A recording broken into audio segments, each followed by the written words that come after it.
The narrative in global health is still a lot about doing good. People who are giving out grants are often thinking about global health funding as humanitarian aid. It is not humanitarian aid, but it is a reciprocal process, and we do need to really also acknowledge the skills and also experience that is there in African countries, for example, if we talk about Africa or if we talk about Asia as well, where there are centers of excellence, and that needs to be brought more to people's conscience. We cannot think of global health as children playing in mud. Ask Different, the podcast by the Einstein Foundation with Nancy Fisher. The most known challenge for global health during the last decades was a disease we all heard of again and again. It's COVID-19. It turned our lives upside down, no matter where in the world you were isolated or infected. The pandemic is, I assume, the example if we speak about global disease and global health. But there's way more to speak about. Global health and health equity is a massive challenge. And this year, the Berlin Charité Center for Global Health was established to accept the challenge. The newly appointed Einstein professor Beate Kampmann took over this center as a scientific director. She's sharing this job with virologist Professor Christian Drosten, and she's also the director of the Institute of International Health. She is a global expert, and her main areas of research are pediatric tuberculosis, HIV co-infection, and vaccinology. So I'm very happy that we now have almost 30 minutes to not speak about COVID-19 too much, but many other topics and aspects of Professor Kampmann's life. So welcome to our Einstein podcast, Ask Different. Beate Kampmann, hello. Hello, good morning, Nancy. Delighted to be here.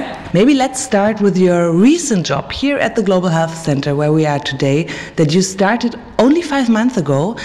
Is it hard for someone with your career after so many years to begin a new job with new colleagues in a new city?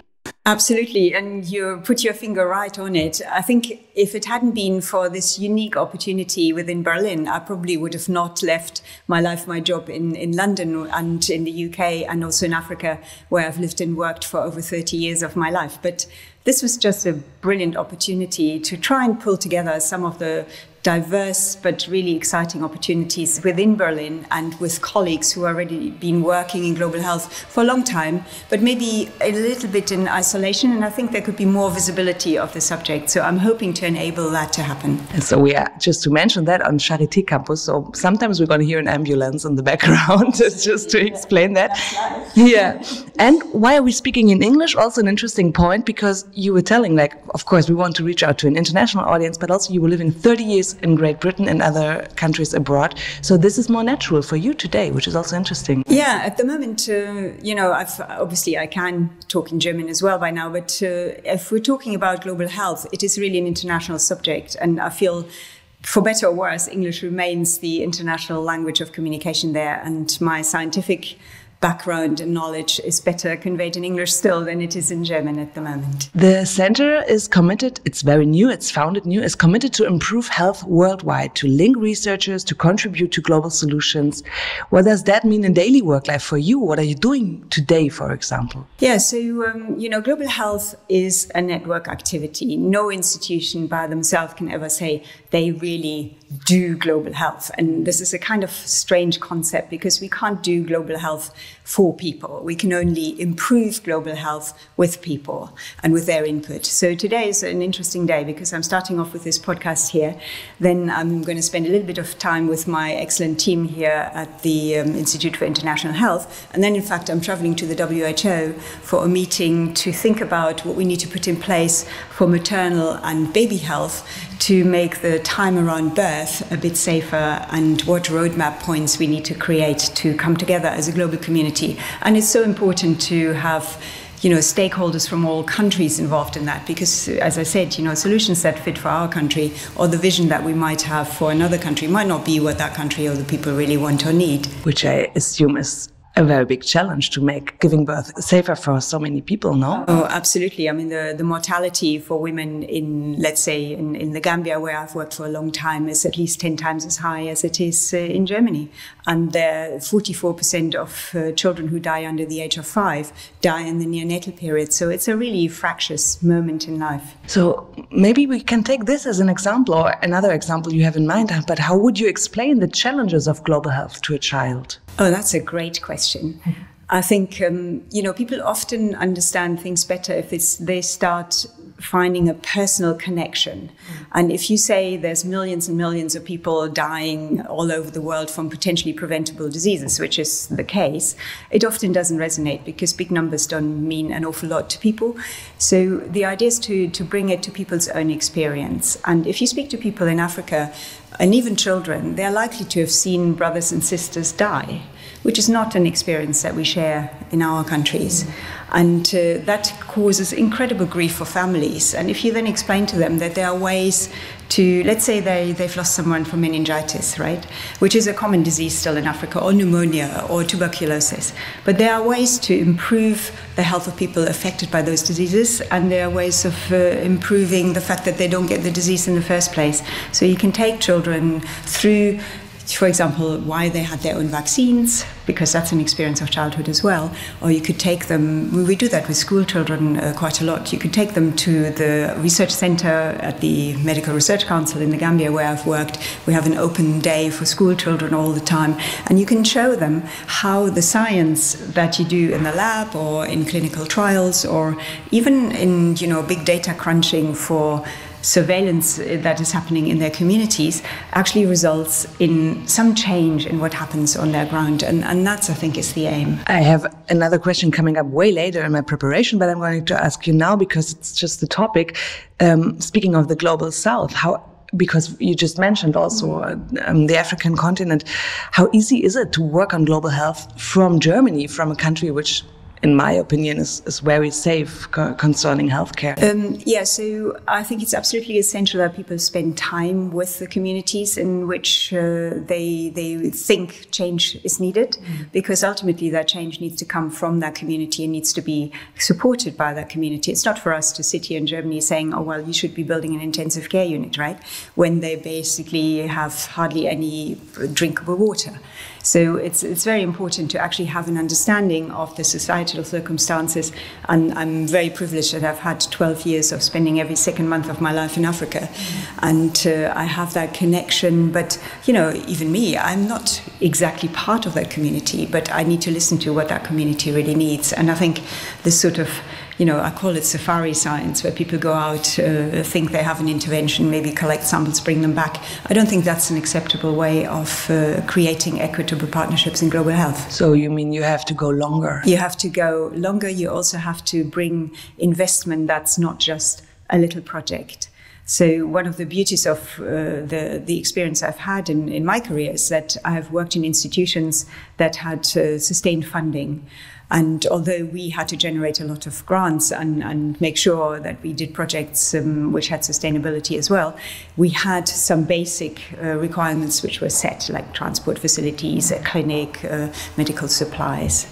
And that's essential. So these small intervention projects are very difficult to really create momentum. And we probably need to really critically think about who's driving the agenda, because there's a big discussion in global health at the moment that the people who most benefit from global health are northern researchers. And that's a terrible narrative. That's probably one of your tasks you would like to change working here in the Center for Global Health. So you have any idea how to? Yeah, I mean, we have very interesting clinical partnerships with a variety of settings here, which is also through the Institute of International Gesundheit here at Charité. And there are other partners at Charité who have similar projects. So what we're doing at the moment is a bit of a mapping exercise to see who's working where on what topic, and that we hopefully can create some synergies. And people who might have set up an enormous clinic for non-communicable diseases in, let's say, Uganda, can also accommodate for projects that might be more related to mental health issues or vaccine studies or antimicrobial resistance. So it's important to, put things together in a way that they make a bit more sense longer term. I was talking in my introduction about what comes to my mind speaking about global health is, of course, COVID-19. And also here, your co-leader at the Charité Center for Global Health is Professor Christian Drosten, who was the voice in Germany informing about the pandemic. But yeah, you were just mentioning some other aspects. What should we know about global health besides the pandemic, besides COVID-19, with big other challenges are there? Oh, completely. There are, apart from infectious diseases, which remain probably a third of the challenges that we face, antimicrobial resistance is a huge topic because the way hospitals are run and the antibiotics that are at people's distributions could do with some improvements here and there.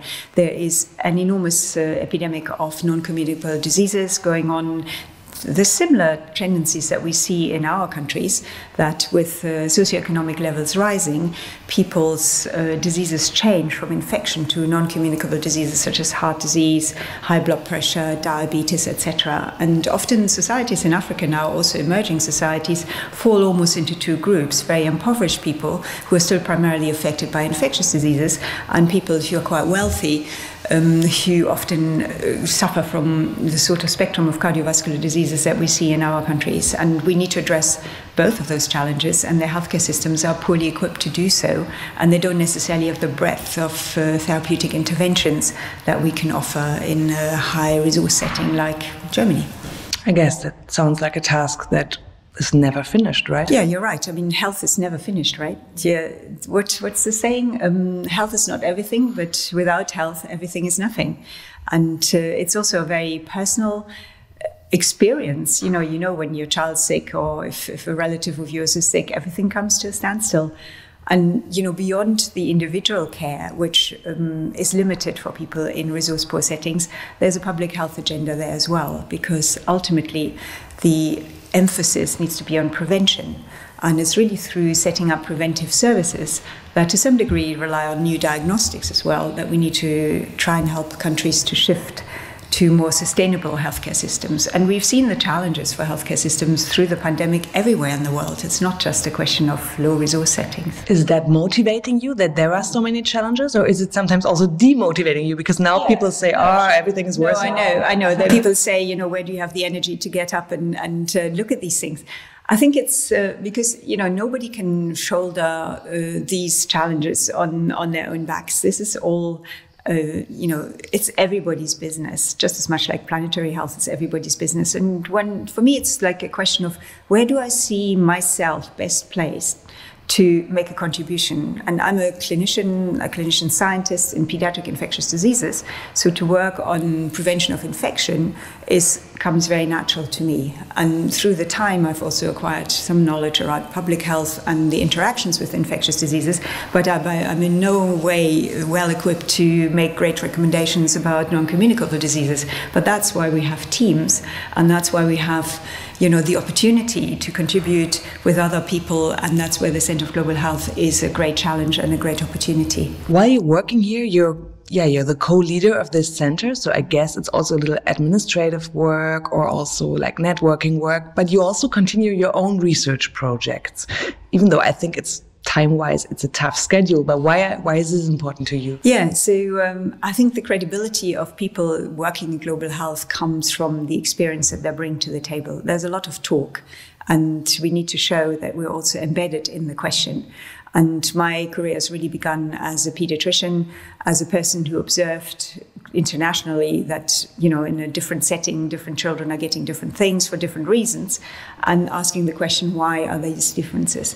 And so that drove me being a researcher. And I've come to it from childhood tuberculosis originally, and then more and more through vaccines, which are a wonderful tool to actually prevent some of the infectious diseases that we're all worried about. And I think my track record in also clinical trials shows that really the evidence base needs to be created really solidly, and then we can also move into policy. And this is an opportunity where I think I'm best placed as an advocate for children, as an advocate for evidence base, especially generated through clinical trials, and as an enabler, networker with an amazing amount of freedom to operate. And that's not the case for everybody. What a good thing to know that you're in the place you feel best, right? Or you can do yeah, best. I mean, I think I'm described as a person with a lot of energy. Mm-hmm. And I'm also described as a person who's pretty collaborative. And I think I'm quite good at spotting talent.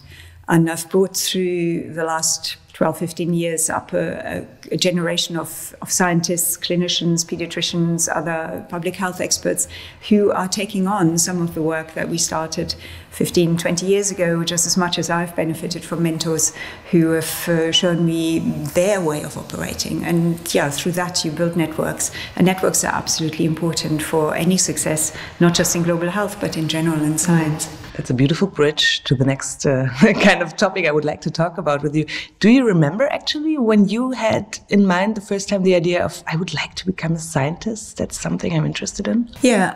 So even at school, I did my A-levels, and one of my subjects or Abitur was biology, and it really fascinated me. It was just at the time when also there was lots of advances in genomics and molecular biology, and it was not clear. I always wanted to be a medic. Let's put that clear. I never started my career thinking I'm going to be a scientist as such. And I would describe myself as a translational scientist, which means that I bring developments that are already a little bit away from the bench to patients, and then see how we can create change that way. So I've not done basic science, I've not worked on CRISPR-Cas, I've not worked on animal models, for example. I truly appreciate my colleagues who do that, but I do need the application of the science that I do to direct patient care or to the greater public health agenda, which is I think why I found my niche in vaccines.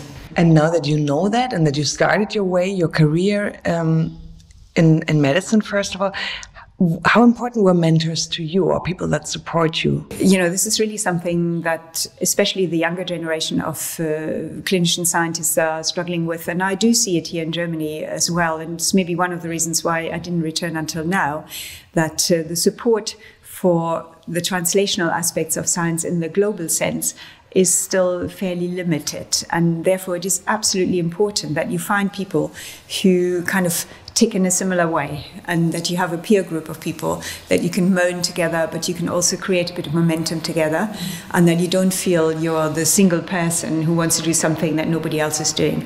Plenty of people are on that path. You just need to find the network and then the mentors, and you need chaperones in your own department.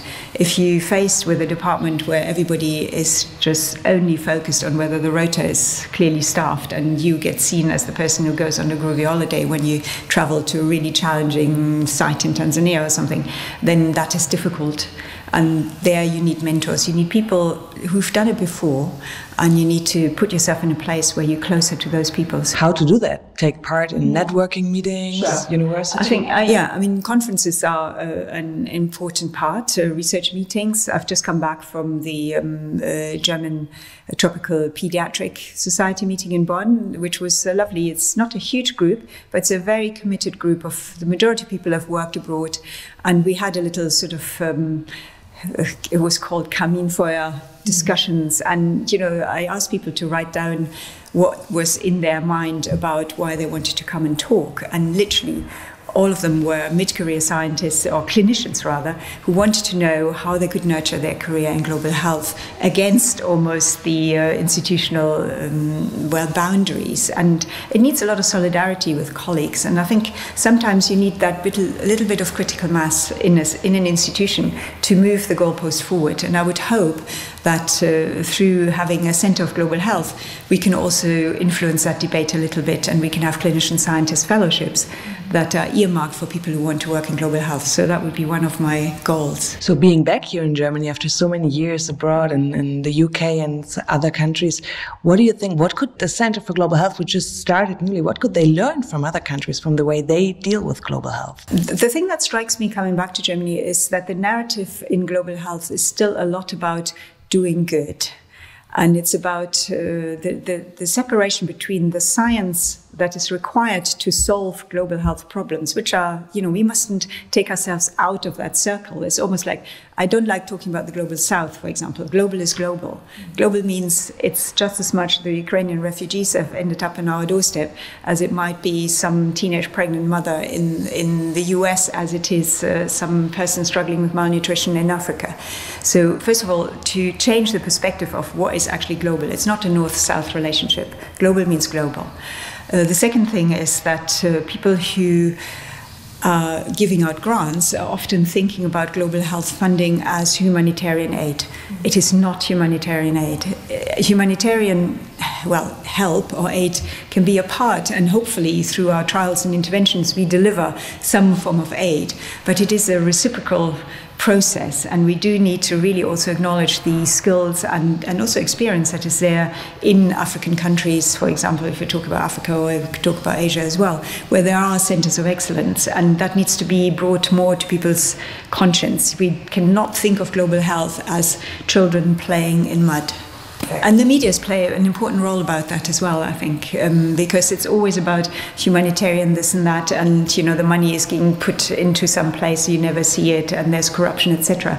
I think the media can make a much better point about showing examples of excellence and the talent that there is in Africa. And I can primarily talk about Africa, but I also know that's similar in Asia and Latin America. So maybe from your experience in Gambia, just give us one example of what should people here that listen to this podcast know about what you learned there, what you took over from there. Yeah, so I took over from there that people are quite aware of the problems that they're facing, that they're, because of the relatively limited means, they're not always aware of what they could do to improve the situation, but that they embrace an opportunity for learning and for developing with a little bit of improved infrastructure. And that means that they have opportunities for career development just as much as we like to have here in our settings, and that they embrace mentorship, and that they will work extremely well together when there is a task in hand. Communication is often much better in Africa. So we spoke about mentorship, about international work, and advice to younger researchers. How important was failure in your career? I think failure is an absolutely essential part of life, not just in the career, but to not get a grant, for example, for a project you really, really wanted to do can be very disheartening. And you just have to speak to other people who've also gone through a similar experience, and you realize, okay, well, failure happens. The success in grants is maybe 1 in 3, 1 in 5. So you just have to write another 4, and you need to improve. And you need to think, and I think for me the most frustrating thing is not to understand why something failed.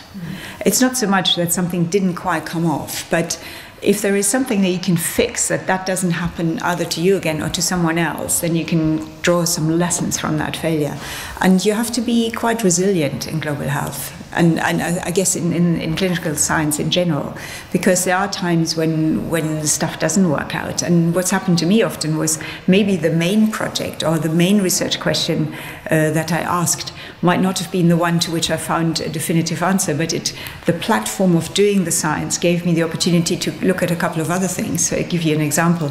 I had set up a project on trying to understand why in the same household some children get TB and others don't, although they all live together.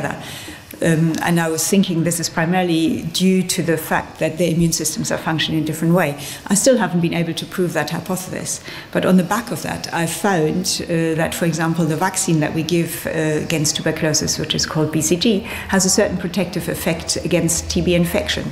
And that's really driven the field trying to think about the next generation of TB vaccines. So, I'm a very glass half full person. So there's always a silver lining. You just have to spot it, and you have to also deal with failure as a lesson of how things might have to be done better. Yeah, glass half full is a good point. You also told us you have a lot of energy. I also wondered if I would speak about free time or holidays. Is that something you need, you want to have as a scientist? No, I mean, you're right. And there's medics are sort of probably notorious for not having a great work-life balance. And to me, that paradigm doesn't really apply, because if my work wasn't also my life, I probably wouldn't do the job I'm doing. However, I also know that I do need breaks, because you need to recharge. And I try and reserve, because when you have small children, there isn't really a break, but you have an opportunity to spend time not doing work, because there's just no option, right? You have to take them to football, you're doing this, you're doing that. I experienced that when my son had grown up, that I was doing more and more work on weekends. because there was just more time. And eventually I decided that that wasn't the right thing to do. And now I try and reserve at least one of the 2 days of the weekend where I'm doing something different. If I read your CV, your vita, there's so many positions, projects, roles. We can't mention all of them. There's too many things you did in your life so far, prizes and honorings. What are you striving for today if you think about the next couple of years working? So, you know, I'm not a spring chicken now, and I feel science is a never-ending question, and it's not something where you say, okay, that's it, I've done it, I can retire. I think now the challenge is to keep my own research portfolio going, to set up the center as primarily an enabler, to bring people together who might not have worked together previously, and to really look at the opportunities we give for more junior scientists. So I don't need to be the last author on every paper anymore. I don't need to be the group leader. I don't need to run every single meeting. I am now in a privileged position where I've got people who've gone through, you know, maybe my mentorship, who can take on certain aspects of that work and do that quite well. And I'm not exactly sitting back, but I watch that with great pleasure. And I don't need to have, you know, the top dog job on a daily basis. It's more important to me that there's sustainability, and to create that sustainability and give an impulse for the directions of science that I think are important, and one of them being equitable partnerships in global health, and another one being safety of vaccines and vaccine communication, to appreciate the value of vaccines for societies, because there's a lot of, you know, false and fake news going on at the moment. Those would be two ambitions in which I'm still very, very committed. Good luck for that. Most possible success to Professor Beate Kampmann I was speaking to, Einstein professor. Thank you for your time today. Thank you, it's been a pleasure. I'm very glad we could spend some time speaking about the research, the career, the points of view on all that, because you've heard it, Professor Kampmann's career in science is remarkable, and there's yet more to come. So we wish you all the best for your work as a leader of the Charité Center for Global Health. This was Ask Different, the Einstein Foundation's podcast about science and even more the people who do the science. My name is Nancy Fischer, and I thank you for listening. Ask Different, the podcast by the Einstein Foundation.